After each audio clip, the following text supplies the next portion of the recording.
ఆదికాండము 22వ అధ్యాయము. ఆ సంగతులు జరిగిన తరువాత దేవుడు అబ్రహామును పరిశోధించెను.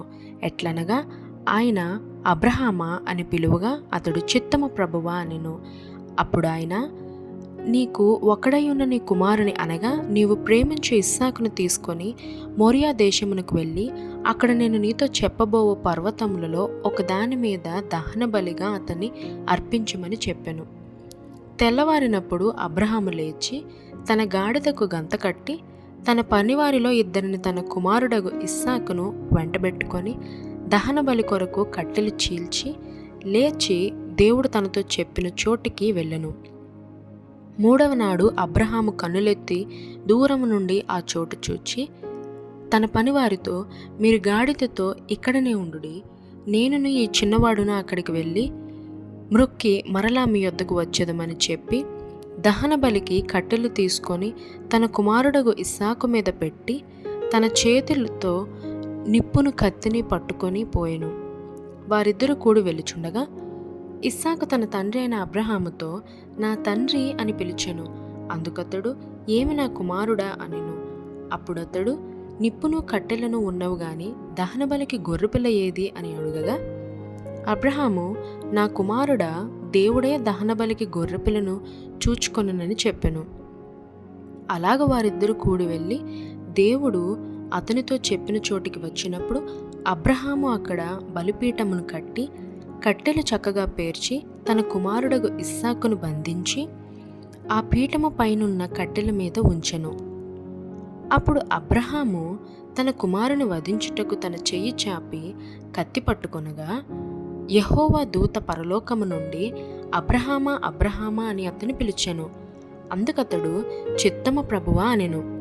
అప్పుడు ఆయన, ఆ చిన్నవాని మీద చెయ్యి వేయకుము, అతని నేమియో చేయకుము, నీకు ఒక్కడయ్యున్న నీ కుమారుని నాకియ్య తీయలేదు గనుక నీవు దేవునికి భయపడువాడు అని ఇందువలన నాకు కనబడుచున్నదనెను. అప్పుడు అబ్రహాము కన్నులెత్తి చూడగా పొదలో కొమ్ములు తగులుకొని ఉన్న ఒక పొట్టేలు వెనుక తట్టున కనబడెను. అబ్రహాము వెళ్ళి ఆ పొట్టేలును పట్టుకొని తన కుమారునికి మారుగా పెట్టి దహన బలిగా అర్పించెను. అబ్రహాము ఆ చోటికి యెహోవా ఈరే అని పేరు పెట్టెను. అందుచేత యెహోవా పర్వతము మీద చూచుకొనును అని నేటి వరకు చెప్పబడును.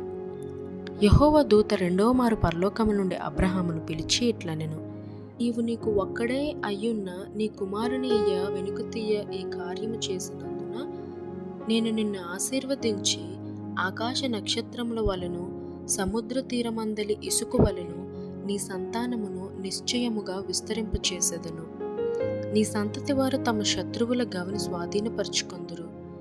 మరియు నీవు నా మాట వినినందున భూలోకములోని జనములన్నీయు నీ సంతానము వలన ఆశీర్వదించబడును. నా తోడని ప్రమాణము చేసి ఉన్నానని యెహోవా సెలవిచ్చెననెను.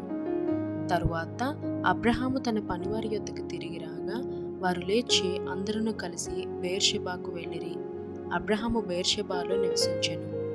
ఆ సంగతులు జరిగిన తరువాత అబ్రహామునకు తెలుపబడినదేమనగా, మిల్కా అను ఆమెయు నీ సహోదరుడగు నాహోరునకు పిల్లలు కనెను.